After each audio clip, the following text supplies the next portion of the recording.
Framework for data governance does not involve establishing data-related policies. Importance of governing data does not include minimizing risks associated with data misuse. Principles of data governance do not encompass data security measures. Data privacy and security measures are optional in data projects.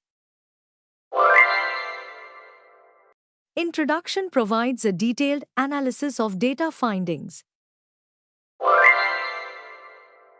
Ethical standards for data analysis prioritize individual privacy rights.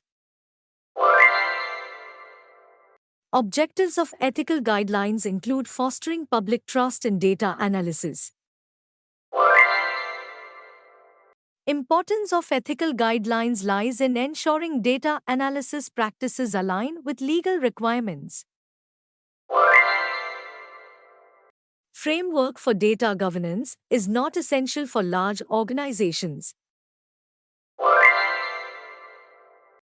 Importance of governing data involves establishing clear roles and responsibilities for data handling.